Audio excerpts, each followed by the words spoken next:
Hello and welcome to the video episode of our now monthly podcast, Break It Down. If you're watching on YouTube, we're very pleased to have you. And if you're listening on any of the other podcast platforms, you're welcome to come and join us over on youtube.com/IFL Science Official. I'm your host, Eleanor Higgs, digital content creator, and this month I'm joined by Dr. Furukar Pineti, the space and physics editor at IFL Science. And we've got a whole load of science news to discuss. So let's get started. Break it down. I'm very pleased to have you, Alf, especially because we've had Artemis II. And who better than our space correspondent to talk us through what's been going on? Yeah, that was absolutely incredible. I love that of the many thing that the mission brought back to Earth. The term moonjoy has become quite important this month. I feel moonjoy just looking at the moon in general, but the fact that this term didn't exist and now exists I think is like one of the best things to come out of the Artemis mission. Absolutely, and and I agree with you. Moonjoy. Whenever I look at the moon, and it's incredible. You're looking at another celestial body, and it is next door. And 50 years ago, almost 60 years ago, we walked on its surface, and hopefully soon we will do that again. So talk me through the Artemis II mission then. They didn't go to the moon. No, they walk on the went. surface. No, they went around the moon. The Artemis program is now several years old. Is what NASA decided to do post space shuttle was a return to the moon. But going to space and do stuff in space is difficult, and there are a lot of political promises of like, oh, we're gonna do this by the end of this president's term, and yes, we can do it. And it's like, is that gonna happen? And there have been a lot of setbacks and complication because, and I hear a lot of people say, oh, but we did it 50, 60 years ago. Why we're not doing it now? I'm like, we want to do it with a lot more safety. Yes. We want to do it. We're bringing a lot more science to it. For better or for worse, the plan is to do it a bit more cheaply. Fair. Yeah, And it's expensive. Yes, it is expensive. Well, probably like in total, it's going to be more expensive than Apollo. But the plan, it's a lot more ambitious.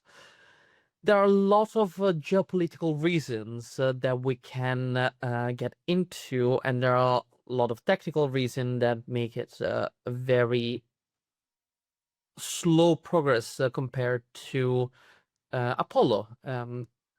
For the Apollo, there was a big space race, and so the U.S. government and the Soviet government at the time were happy to really throw money at it just to make it happen.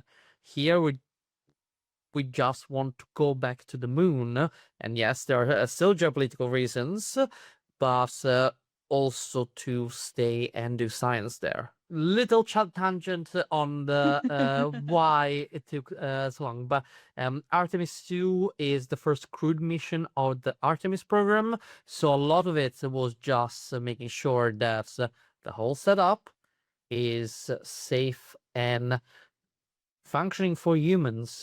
Artemis 1 was the first one. It was uncrewed, went around the moon, came back. Everything was fine, but there was a little bit of concern on the heat shield when the capsule returned, because it was technically the fastest human-graded capsule that came back to Earth. Obviously, they were not humans, so no record breaking, but they were testing a new technique to come back to Earth and slow down more, so you could do it all a little bit more fast. But it turns out that the crack in the heat shield well, completely, like the capsule survived, we're like, oh, this is a little bit concerning. Maybe we wouldn't have a crack in the heat shield if we could Yes, avoid it. so they changed the approach, and that's something that has delayed this mission a little bit. And then the last two attempts at launches, there were some minor hiccups that needed to be fixed before launch.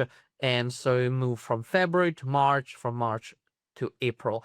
And Then off they took. off they took, and it was a great success. It we're gonna get a lot of the science, especially the human science, probably in the coming months, and it's gonna be very important for the future missions. But also, we are going to get some interesting lunar science. They took a lot of interest in the geology of the far side of the moon. So this was the new bit, right? Because we went further from Earth than anyone has ever been. And they Yes. saw the far side of the moon, which no human eyes have ever seen before. Yeah, and people are a bit surprised about that because, hey, but the Apollo astronauts went around the far side. Yes, that's absolutely correct.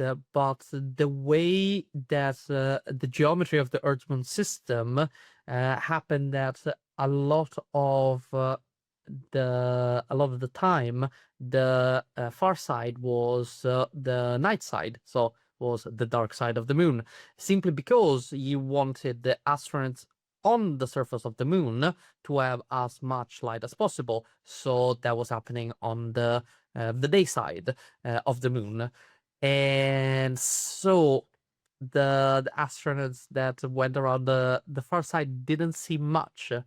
Instead, this time was designed to no, we want to give them a very good insight into the far side and being able to see. We had a robotic mission exploring the far side, but sometimes you need the human eye to spot something weird, something different. One example is meteorite impacts on the moon. We know they happen, we know they can happen often. And for example, during the phases of the moon in which part of the near side is in darkness, or during lunar eclipses, we have cameras that try to find these flashes, which is little meteorites impacting the moon, sorry. And the astronaut report that in a matter of minutes they saw 5, which is a lot. And it's important to know the rate of meteorite impact on the moon because it will influence decision when it comes to human exploration in the next few years. I mean, if they landed and they suddenly get pelted with meteorites, it's not going to look good, is it? That would not be good. And it's the fact that there are meteorites also constantly impacting Earth, but thanks to the atmosphere, all those small little things just get burned. The moon doesn't have an atmosphere, so things hit the ground, and we need to know the rate, location, etc. And this is something of the science that is important. And in general, was just a very happy mission. I It was loved so happy. It with all the pictures and the like social media of it all, and just the joy. Even the astronauts themselves, I feel like were having the best time. Yes, and you really need to be optimistic because the Orion capsule is not big. You are really, really close up. Apparently, because obviously you are in a microgravity, so you can use the whole volume of the room. It's feels more spacious than one would imagine a 3 meter by 3 meter room is. But at the same time, there were a couple of jokes when the astronauts were doing the press conference. I think Hansen, the Canadian astronaut, says that it was as far as Reed Wiseman had been in weeks, and they were literally just 4 chairs away. And it was a mission of records. Literally every single person on the mission broke a little record of human distance, Christina Koch was the farthest any woman had gone before. Victor Glover, the farthest any person of color had gone before from Earth. Jeremy Hansen, farthest non-US citizen, is Canadian, gone from Earth. And even Reed Wiseman, who is a cis white American man, broke the record because he's the oldest person that has gone that far from Earth. I do feel like that's the booby prize, but it still Yes, a counts. little bit, but come on, there's been another 12 Americans going as far 12, 15. We can do the count because there is Apollo 8 that went quite far, and there was 3. There was Harrison Smith and Eugene. They were the last ones. Yes, but I was thinking like some of the crew of the Apollo 8 was also on Apollo 13, I think. So yes, I'm pretty sure it's 12. a bigger dozen of astronauts. No, it needs to be more than 12 that have gone around the moon and everything. Around. A bit, yeah, bigger. Let's go a bigger, an astronaut dozen of cis white American men had gone quite as far, but it was the oldest, so there is a record there too. Yeah, it was amazing, the whole thing. And I really liked Christina Cook's sort of images and what she was up to. And I do feel very proud that we got a woman in space going further than anyone had ever gone before. We need to get a woman on the moon. Is that likely, Alf, do you think? Oh yes, most definitely. I am hoping that not to be campanilistic, but I'm hoping that Italian astronaut Samantha Cristoforetti, who I met last November, and I'm still fanboying about it. She's gonna be the first Italian on the moon. That would be quite nice. That would be very, very cool. So we've done Artemis II now. What's next? When's Artemis 3 kicking off? The plan is Artemis 3 to happen at some point next year, and that will test in low Earth orbit, so they're not going to go as far. They will be testing the lunar lander.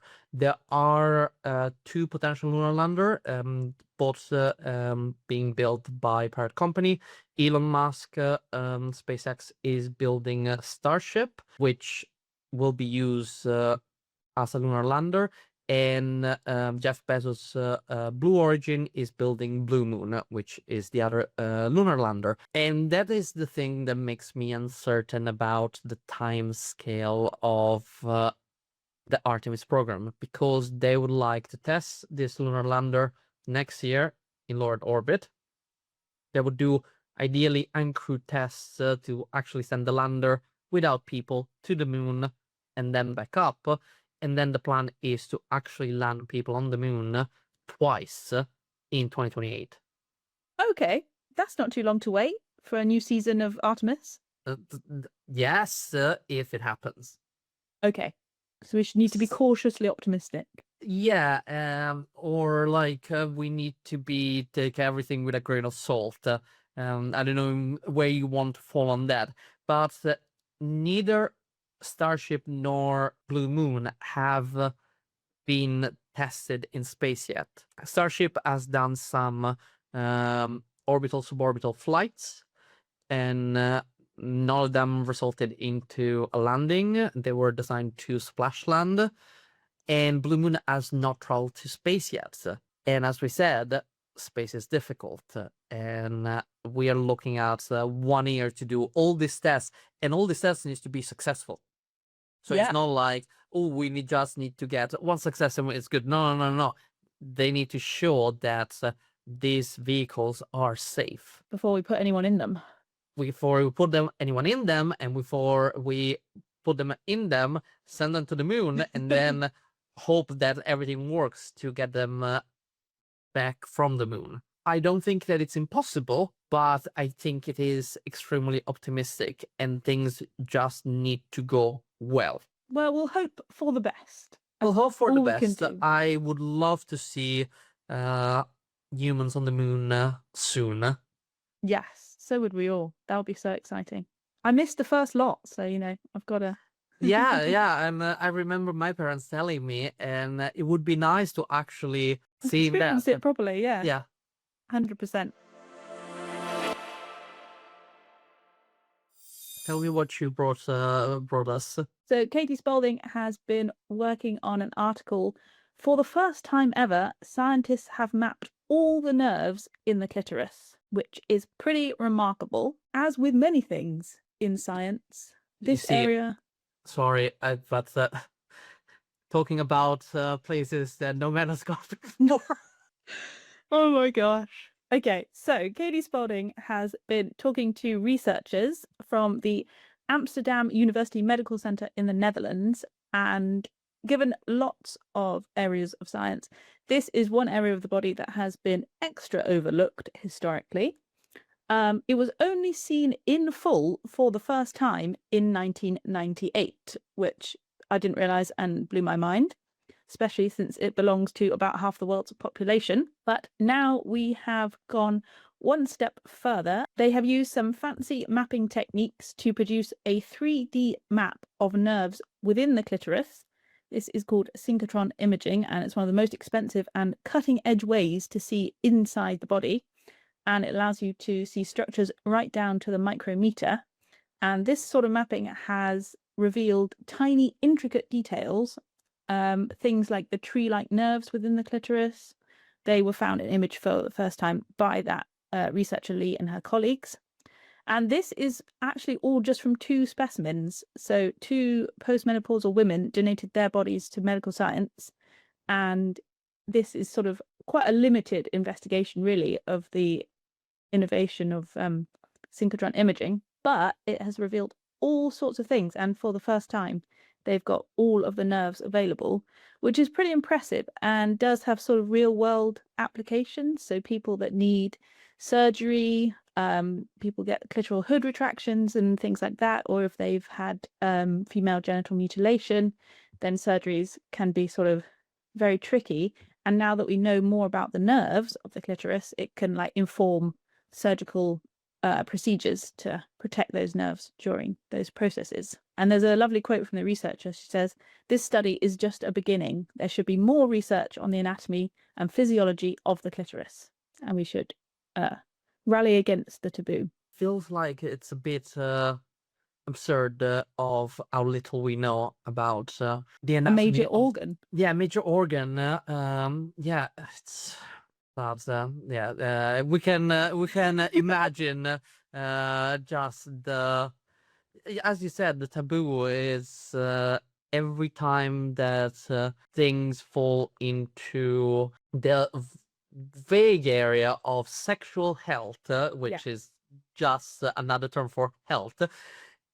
And suddenly, like, oh no, we cannot possibly do this. And God, so the first map was 1998, and it's 2026 now. So it's really astonishing to me. And also, Katie goes into a lot more detail about the history of what people believed, you know, way back when about the clitoris. But if it was a penis, we know so much more because all the surgeons were male. But now the women are coming back and we're learning more about the clitoris and how we can help people. So I think it's all good things. it is all good things. Yes. What's next up on your list? Next up on my list is wonderful archaeological, paleontological mishap story. Ooh, okay, tell me more. So there was this specimen of just the top half of the skull of prehistoric hominid, which was believed to be a hybrid between modern humans like us and Neanderthals. It's already interesting by itself because we know that our ancestor and Neanderthals definitely had sex with each other, and most of us, or almost probably all of us, have several percentage of DNA that belongs to Neanderthals. I feel that some groups have more than others, but I can't remember the details. Say, physicist, so I put my hands forward like I don't know much about this. But what's interesting was that the original radiocarbons placed the specimen at around 35,000 years ago, Okay. which is reasonable for such a hybrid. And that was where the story stayed. That was something that had been discovered, believed to be a hybrid, and that was it.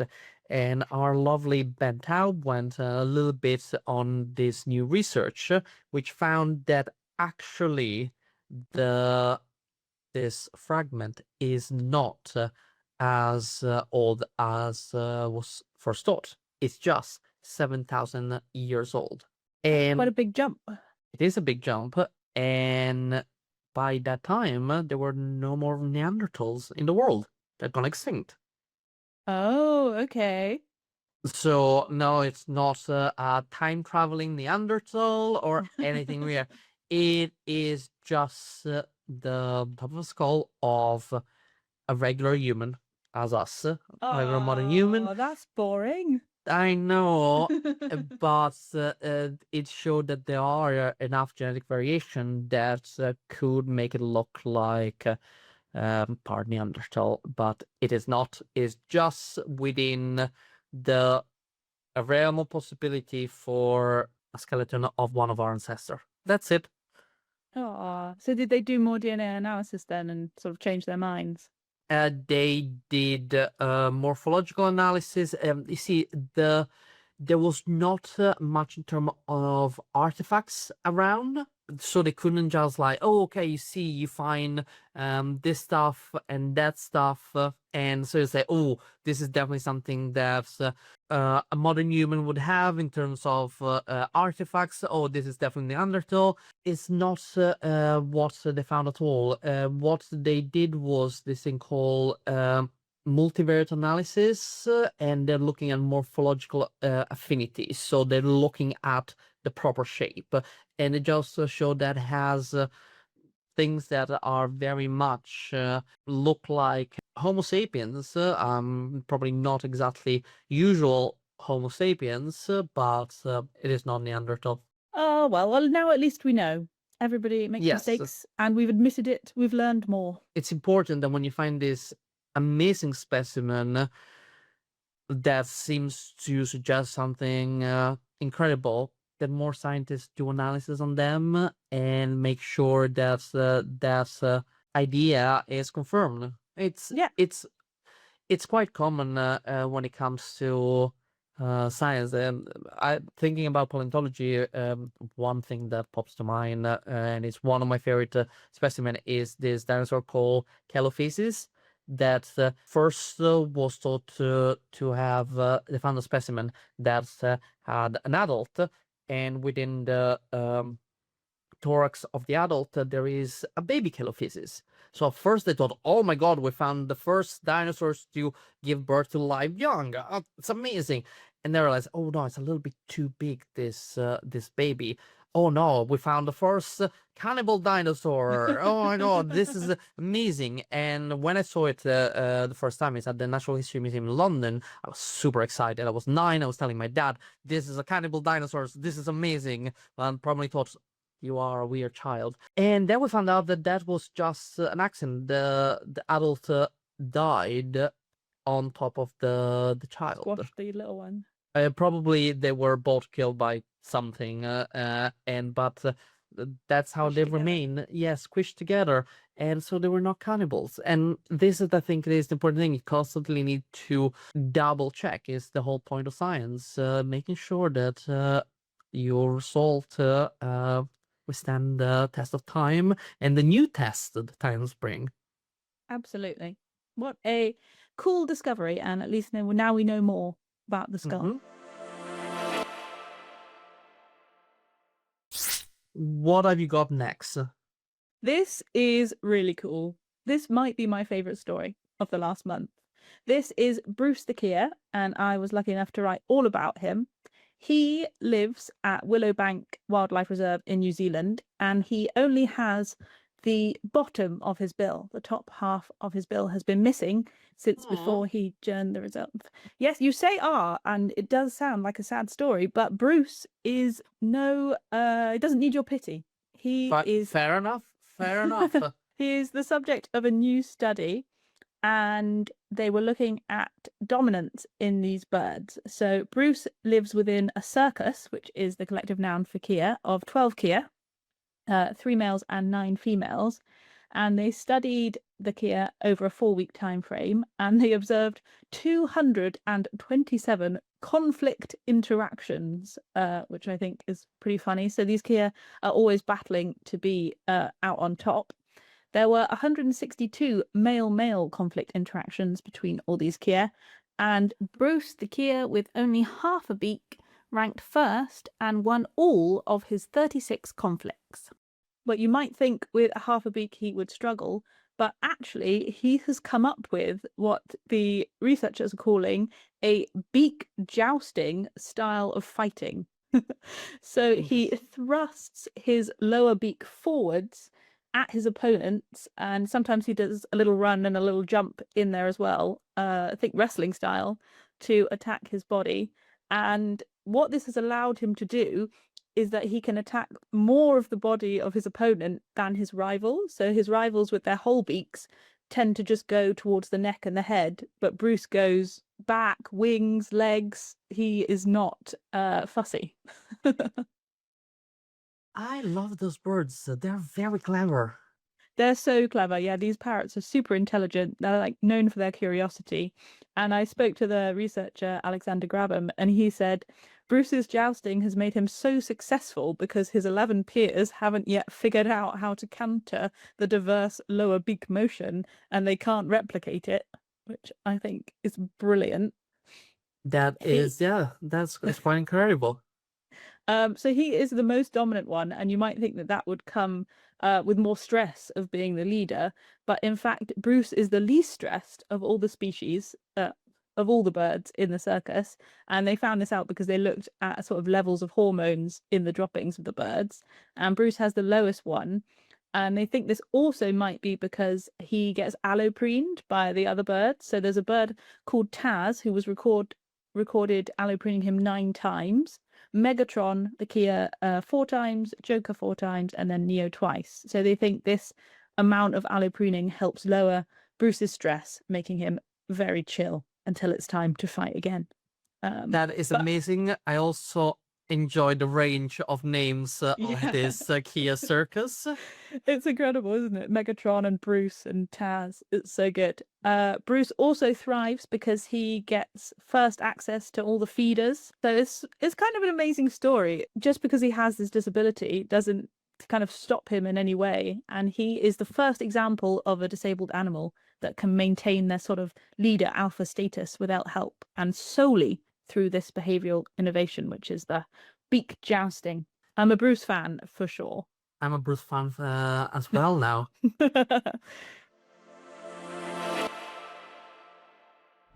What have you got next up on your list?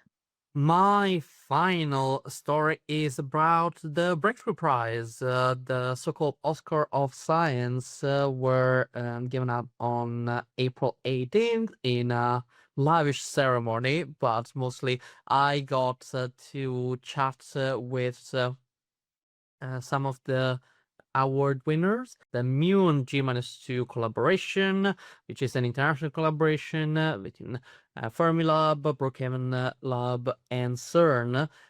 And they have been for many, many years trying to measure the anomalous magnetic moment of the Muon, which is a wonderful alliteration, to try and understand if there is physics beyond the standard model of particle physics. Wow, okay. I know very little about physics. It sounds very flashy and impressive. I'm struggling to remember quite what a muon is. I will start from the very beginning and we'll get to why this is important.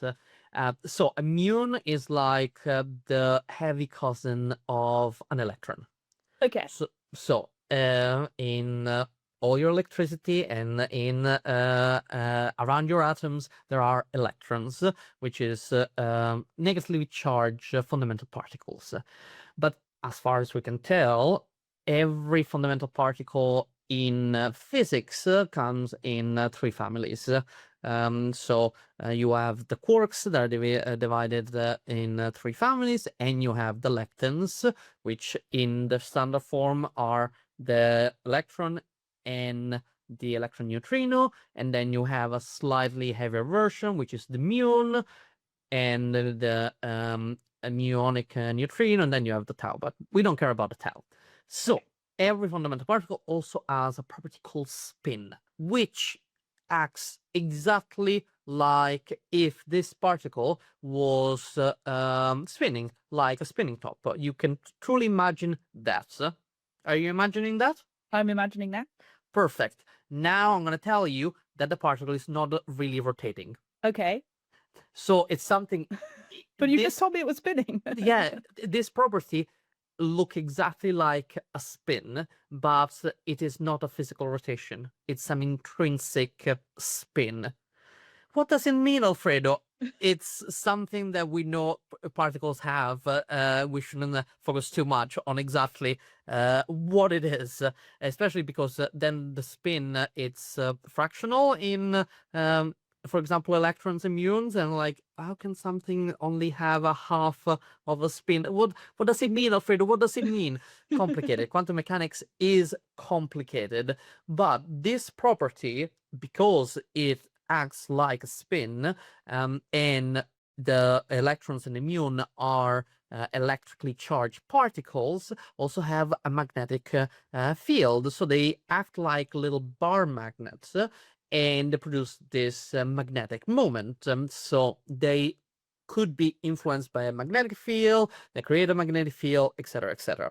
If things were lovely and simple in quantum mechanics, the magnetic moment of the electron and the muon would be a nice simple 2 based on the fundamental units, because everything else, like you only have this kind of things. It all simplify. Number 2, perfect in simple units, wonderful. But quantum mechanics, as we have seen, is not simple at all. There is this thing called virtual particles. So if you assume the empty vacuum, you can think it as empty as possible, like with nothing in it, there is still quantum mechanics there. And from the vacuum, you have the production of virtual particles. So there are particles that appears and disappear in such a short amount of time that they sort of not register with reality up to a point. Okay. Because this appearance and disappearance can influence stuff like the magnetic moment of particles. I'm keeping up. I'm okay. Awesome. And so the value of the magnetic moment is slightly away from 2. Only a slightly bit, but slightly away. And this is why it's the anomalous magnetic moment of the muon that we're trying to measure. We have it with really high precision with the electrons, but the electrons is very light, so the influence of all this virtual particle is smaller. The muon is heavier, and it's much easier to see the effect. So why is this so important? Is because, and we've been doing this measurement for decades, the value that we were getting from the theory and the value that we were getting from the experiment has been different for a long time. Not enough to be like, oh, there's definitely something there, but enough to be like, oh, we need to continue to do the experiment because it feels like there's something off. We're not quite getting it. And we're not quite getting it. And the observed value has been consistent. And last year they published the value with the highest precision, I think a precision of 1 part in 127 billion, really a stunning precision. And the observed value is being consistent. Theory, on the other hand, has been the place catching up, because you need to model all this possible interaction. And if there is physics beyond the standard model, it might be found in this interaction. And one specific interaction is cannot be modeled or simulated easily, and so it had to be obtained from a different experiment. Okay. And this is going to be important. The experiment is by collide the electrons with their antimatter called positron, and you measure how many particles which quark are produced. Now, last year, when they announced this new measurement of the anomalous magnetic moment of the muon, there was a new theory that had been put forward, a new way to make all this calculation called lattice quantum chromodynamics. And the lattice quantum chromodynamics and the measurement from the J-2 collaboration agree very, very, very well. So suddenly you're like, okay, maybe there is no different physics here. But there is a problem, because this new lattice quantum chromodynamics doesn't explain why those experiment with the electron-positron collision, so matter-antimatter, are getting those different numbers.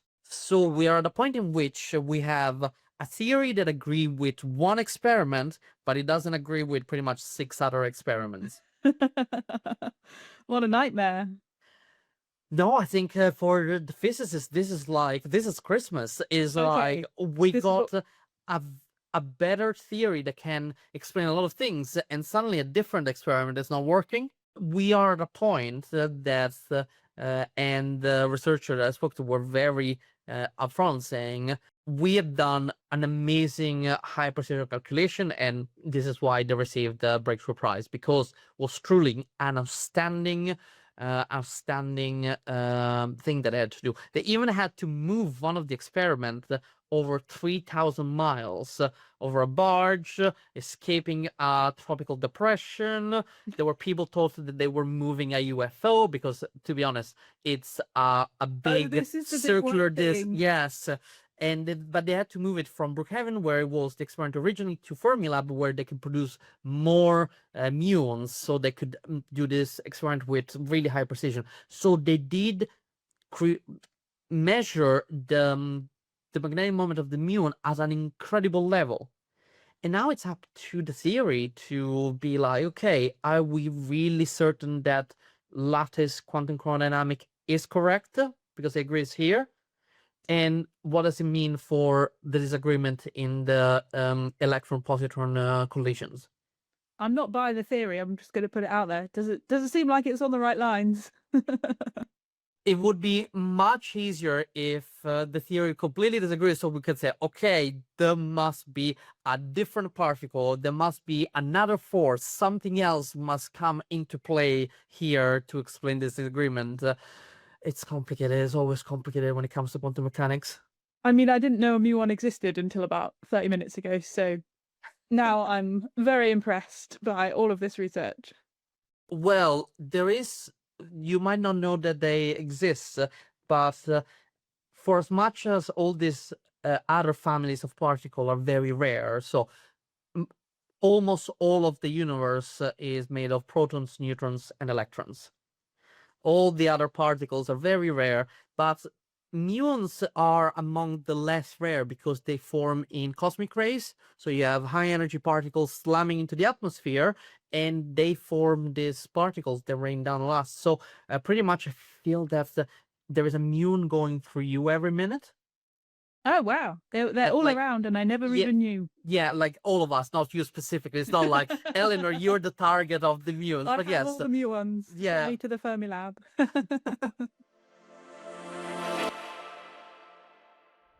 We have to talk about gorillas. This is a lovely, lovely story. If you've ever watched a David Attenborough documentary, this one is definitely for you. This is the latest from Netflix. It's called A Gorilla Story Told by David Attenborough. And I was lucky enough to interview Dr. Tara Stoinski, who is the president, CEO, and chief scientific officer for the Diane Fossey Gorilla Fund, to find out just how they went about making it. Filming started in 2022 and then went on for about 2 years. And yeah, they made multiple trips back and forth. They were there to film and see what unfolded naturally over the course of the filming period. And we were just incredibly lucky that we had a lot of these traumatic events happen while the film crew was there. We've only actually observed a handful of dominance takeovers in 60 years. So to get one on film it was incredible. The babies are just amazing, right? Like, I love watching them, and I just love watching them play. I love it when they get on a vine and they twist the vine and then it untwists and they just kind of spin. It just reminds me, so much of my kids' behaviors when they were little. If you've not seen it, you've got to watch it. It is absolutely gorgeous, just for the shots of the little gorilla babies. Oh my goodness. But there's much, much more to it than that. So this is a documentary all about this one family called the Pablo group, and it's pretty interesting. So David Attenborough ties it all together, but essentially in the late 1970s, a young David Attenborough went to Rwanda to meet the gorillas and film a show for the BBC at the time. And while he was there, he got sat on, essentially, by a 3-year-old gorilla called Pablo. And now, all this time later, the cameramen and the operators have gone back to that same group. So Pablo has unfortunately passed away, but the group's carried on through, the breeding of the gorillas. And they've sort of caught up with what's happening. I don't want to give too many spoilers, but it's really exciting, and it was actually unbelievable the amount of behavior that they were able to film, because I didn't want to say this to Tara, but gorillas don't do an awful lot. They spend a lot of time sleeping. Good for them. A lot of time sleeping and a lot of time eating. But what they've captured on film is amazing. And we'll include a little clip of the interview that I did with Tara, because she has so much insight, and they've been studying these gorillas for so long. It was set up by the late great Diane Fossey, but it's carried on. This fund has had people on the ground with the gorillas basically every day ever since, and their story is just remarkable. So yeah, we'll put a little clip in, and then I urge you all to go and watch it, because yeah, it's just gorgeous. Okay, wow, what an absolute rip of science we've had in the last 4 or 5 weeks. Incredible stuff. Have you got Absolutely. any shout outs to look forward to? Yes, we have a question out. Ooh, I love that we have Yes. questions. A little bit wacky. It is a little bit wacky, and it's all about if you can learn to roll your R's. You see, it's like probably not not the best example, because being Italian, I know how to roll my R's, but it's just not. It obviously it's not spontaneous. It's something that is taught, but it's a nice conversation between our wonderful Laura and Dr. Helen Nuttall, senior lecturer in cognitive neuroscience and head of the Neuroscience and Speech and Action Lab at Lancaster University. And it's all about how people can basically learn to produce different sound in different languages. For example, you might have noticed listening to me talking today how much I struggle with plurals in English, or the. We do not have the sound in Italian, so it's something that I had to learn. Yeah, I think Laura's quest to learn how to roll her R's in the podcast is really good, because she's trying to be a better Spanish speaker. So I think, yeah, definitely check that out, because it is a lovely conversation.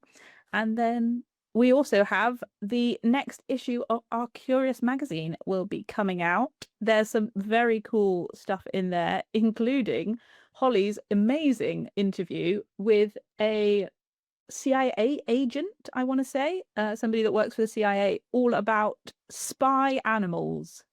And I will say that our graphics team has done an outstanding job with these images, because they look absolutely fantastic.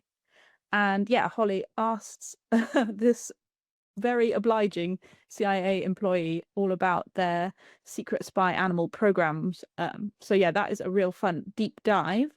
And then we've also got the cover story written by the lovely Rachel Funnell, who you all know, about whether other animals can have pets. So that is a fun one to explore as well. And then just to top it all off, there is we have questions all about what is a fossil. and Rachel spoke to Professor Steve Brusati, who is a paleontologist and also, fun fact, dinosaur consultant on the Jurassic World movies. So yeah, loads packed in. Rachel also did an Eiffel Science in the Wild. She went to Creature Cantina at Pinewood Studios, where all the Star Wars, Jurassic World puppets are made, and met Rocky from Project Hail Mary, and she even got to operate the puppet, and she tells us all about it. So, as ever, a jam-packed issue. And I'm very jealous, and I look forward to reading it. Yeah, very, very jealous of that one. So cool. Fist my bump. What a fun movie. And on that note, I think that is just about everything. If you want to read, watch, look at, listen to, and enjoy more, you can head to the website. All the links will be in the show notes as usual. And we will see you next month for another episode of Break It Down. See ya. Bye.